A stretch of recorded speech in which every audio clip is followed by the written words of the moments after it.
Saudações, alunos! Estamos começando mais uma aula para a primeira série, aula de Cidadania e Civismo. Uma aula importante, no qual nós vamos estudar agora a arte de falar bem em público. Hoje, o tema da aula vai ser justamente oratória e retórica. Então, quais são os objetivos para a nossa aula de hoje? Identificar o conceito de retórica e o conceito de oratória. Compreender a importância de saber se expressar em público. Por que é tão importante isso? E analisar um exemplo aí de discursos de grandes oradores, conhecidos aí pela história, por dominarem essa arte tão importante para a vida pública. Qual é o nosso problema aqui? Eu trago para vocês uma imagem de um advogado, uma imagem de um filósofo, Sócrates, e uma imagem própria minha, dando aula, dos professores aqui do estado do Paraná. Você sabe o que as profissões de filósofos, advogados e professor têm em comum?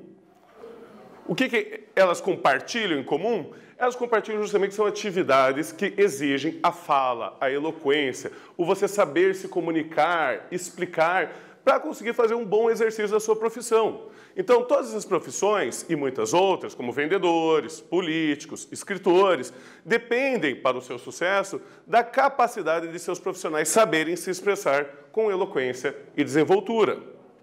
O uso de uma boa retórica e uma boa oratória é fundamental para o bom exercício dessas profissões. Um advogado que não sabe fazer uma boa defesa perante um júri, ele pode acabar prejudicando o seu cliente. Por isso, para ele é muito importante a retórica no seu processo e a eloquência na sua fala. Vamos contextualizar, então. A arte do discurso. De onde que vem essa arte? Essa arte é muito antiga. Já bem antigamente, lá na Grécia Antiga, ela já era ensinada e já era estudada. Sócrates, um dos pais da filosofia, fundou uma escola de oratória, já na Grécia Antiga. E ele, inclusive, se envolvia em muitos combates contra uma escola de filosofia que eram os sofistas, que ele criticava justamente que esse pessoal usava de uma oratória manipuladora e sem nenhum compromisso com a verdade. Durante a Idade Média, o sistema de ensino, que era bastante praticado nos mosteiros e nas escolas, ele visava 3 disciplinas principalmente: a gramática, a dialética e a retórica. Esse sistema de ensino era chamado de trivium. Veja que eles aqui já valorizavam a arte de você falar bem, se comunicar bem em público. Desse termo aí, inclusive, chamado trivium, é onde vem a palavra que nós temos hoje, trivial, que quer dizer algo que é básico, simples e comum. Justamente isso, você saber se expressar em público é uma necessidade básica hoje em dia. Você saber se comunicar tanto dos meios, tanto na fala quanto na escrita, ou até na gravação de um vídeo, para a internet, aí por diante. Isso é tudo muito necessário no mundo atual, essa sociedade de comunicação que nós vivemos hoje. O que é oratória, então? Oratória é uma palavra que vem do vocábulo latim oratória. E diz a respeito à arte de falar com eloquência, de falar bem, saber se comunicar bem em público. Qual que é o objetivo dessa arte? É a persuasão. O objetivo da oratória é justamente persuadir, é o levar uma outra pessoa, uma plateia, a entender e aceitar as minhas ideias, se convencerem daquilo que eu estou falando. Isso é um trabalho de persuasão. Por isso, ele distingue-se do que a gente chama de didática. Por quê? Porque a didática, que vocês têm muito em sala de aula, é aquele conhecimento que só passa do professor para o aluno. Ele é unilateral. Enquanto na oratória, ele pode envolver o diálogo, a discussão e o debate. Então, é um caminho de 2 vias. E também se distingue da poética, que tenta proporcionar prazer através da estética. Então, que você faz as palavras assim, bacana, bonito, com rimas, prosas, justamente para tentar demonstrar a beleza da língua. Aqui o objetivo não é propriamente a beleza, mas é a capacidade de persuasão da sua oratória, da sua comunicação. E vamos para o primeiro quiz da nossa aula de hoje. Qual é o objetivo da oratória? Letra A, transmitir um conhecimento unilateralmente. Ou letra B, proporcionar prazer através da estética da palavra. Letra C, persuadir o próximo a aderir ao seu discurso. Ou letra D, desenvolver o sentimento e as emoções através do seu conteúdo. Vocês vão ter um tempo aí para pensar, responder, e eu já retorno com a resposta correta.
Respondido, caros alunos? A resposta correta do nosso exercício era a letra C.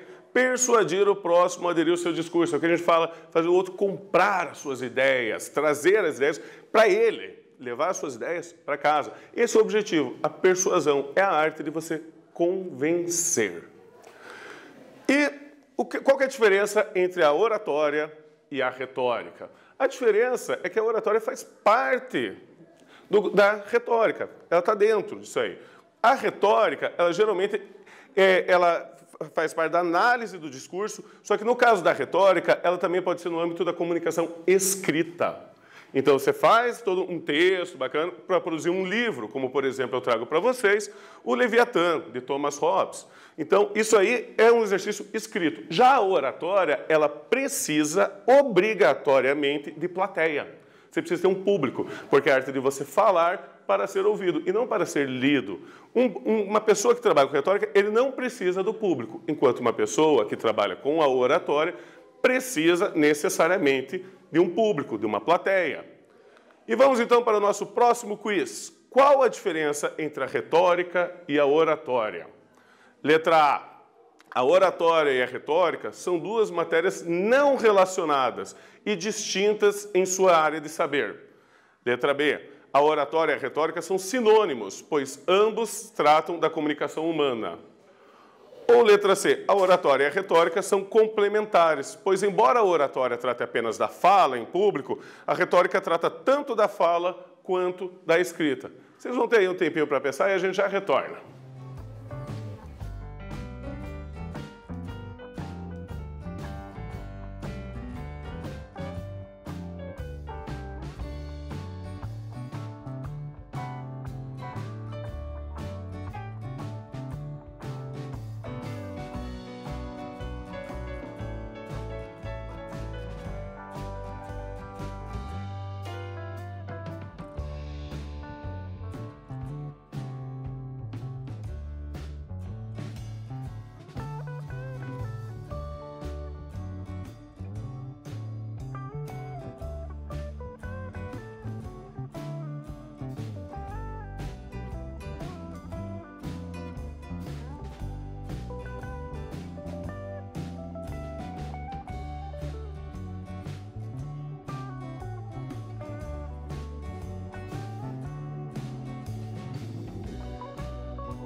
Então, pessoal, respondido? A alternativa correta é de letra C. A oratória e a retórica são complementares, pois, embora a oratória trate apenas da fala em público, a retórica trata tanto da fala quanto da escrita. Então, veja, há um campo maior, que é a retórica. A retórica ela pode trabalhar tanto com a fala escrita quanto com a oratória, e a oratória faz parte, é integrante dessa matéria maior que a gente chama de retórica. Então, ela faz parte. Por isso as duas são bastante importantes. A grande distinção entre elas é justamente que uma depende de você ter um público na sua frente para você falar, argumentar, se explicar, e na outra você pode publicar uma matéria, imprimir um livro, que daí a pessoa compra. Então daí você não tem esse contato direto com a pessoa. Mas a retórica também trabalha com a persuasão, com a arte do convencimento do próximo. E a retórica ela se tornou uma arte muito importante no desenvolvimento da vida política ao longo da história. Tanto na Grécia Antiga, principalmente na cidade de Atenas, onde você vai ter a invenção da democracia, passou a ser algo muito importante que aquelas pessoas que queriam um cargo público soubessem se reunir e convencer as pessoas das decisões de governo. Então, as pessoas se reuniam nas assembleias para discutir as questões da democracia, e aí, se você quisesse ter importância na assembleia, você tinha que saber convencer o resto da assembleia, os outros cidadãos da cidade de Atenas. E na Roma Antiga, quando você tem o período da República Romana, também isso era uma função muito importante para o Senado. Então, se você fosse trabalhar no Senado, fosse um patrício, e fosse exercer cargos políticos, era importante você saber discursar, você saber convencer as pessoas sobre suas ideias, você ser persuasivo. Inclusive, na Grécia, era muito comum que se contratassem filósofos para ensinar os filhos da elite a arte de falar em público, a retórica. Enquanto em Roma, que vem no período posterior à República Romana, também eles contratavam filósofos gregos para irem até Roma, justamente para o mesmo motivo, ensinar os filhos da elite como falar bem em público, como exercerem bem a sua função no Senado. E aí nós vamos ter o desenvolvimento, tanto na Grécia quanto em Roma, de grandes discursos e grandes oradores. Um deles que eu trago aqui para vocês é o romano Cícero. Cícero ele tem vários estudos sobre os discursos dele até hoje. Ele foi nascido em Roma no ano de 106 a.C.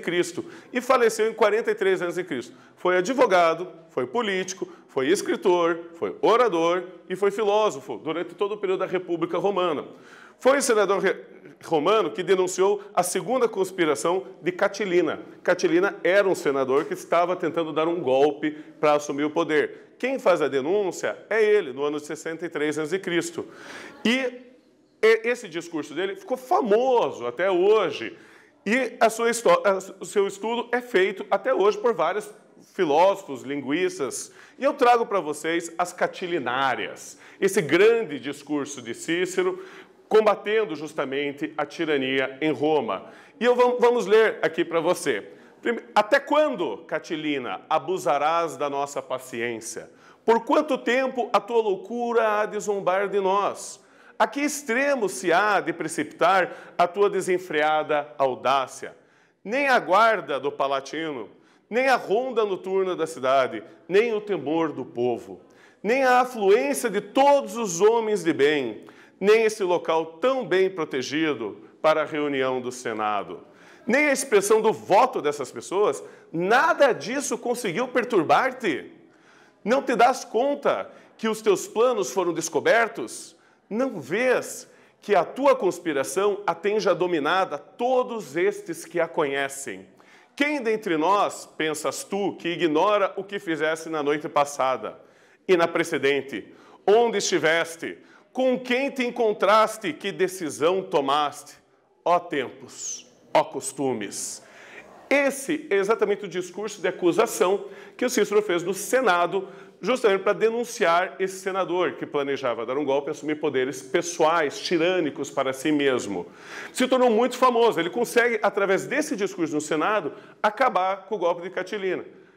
E consegue aí virar um senador muito importante em Roma. Mas, apesar disso, nem tudo foram vitórias da vida de Cícero. Apesar de conseguir evitar o golpe de Catilina, Cícero viu Júlio César impor a sua ditadura sobre Roma, no outro período. Após a morte de César, produziu uma série de discursos, também muito famosos, chamados de Filípicas, o qual ele denunciava a tentativa de Marco Antônio de se tornar ditador de Roma.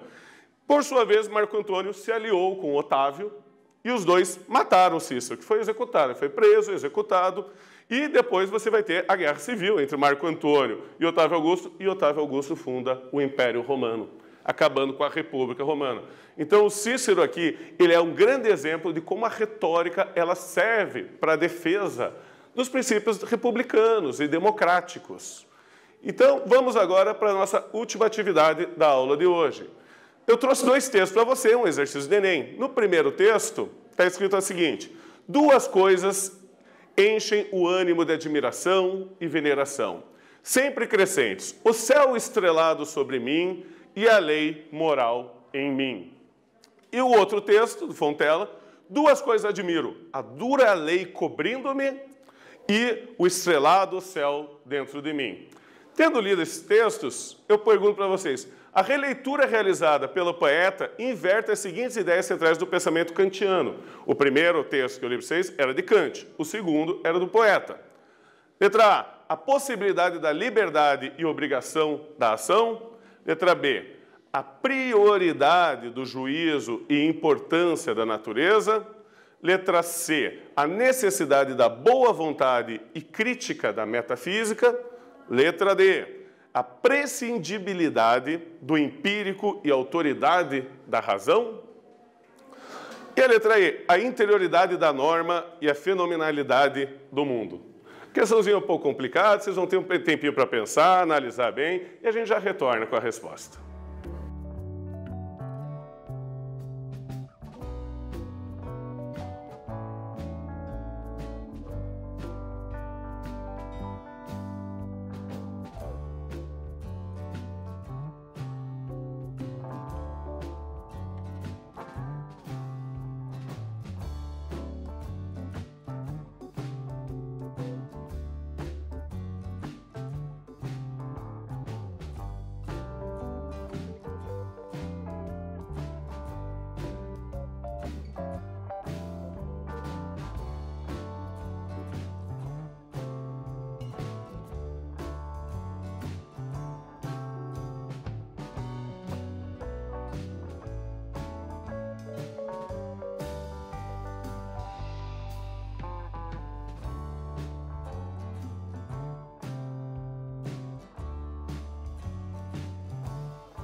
Então, respondido, alunos, questão um pouquinho mais complicadinha para pensar, questão de Enem, né? Mas a alternativa correta é a letra E. A inversão que ele faz do pensamento é a interioridade da norma e a fenomenalidade do mundo. Vamos lembrar que o Kant, ele fala da norma moral dentro dele, enquanto o poeta, ele fala da imposição da norma sobre ele, da lei sobre ele. Essa é a inversão que ele faz. O Kant, ele valoriza o céu estrelado acima, coisas do mundo, enquanto ele fala justamente da imposição acima de leis, normas e ordens. Então essa é a inversão da retórica, do discurso que é feito por esse poeta sobre a filosofia de Kant. Então vamos para a nossa retomada. O que nós vimos na aula de hoje? A importância da arte e da oratória para a vida civil e para a vida política, para a vida republicana, democrática. Outra, a história dessa disciplina ao longo do tempo, que a gente viu como ela começou na Grécia Antiga, foi importante para Roma, ela era ensinada na Idade Média e nós temos essa disciplina ainda estudada até hoje. E vimos análise de um dos grandes mestres da retórica, que foi justamente o político e filósofo romano Cícero. Então, agradeço a todos vocês e até a próxima.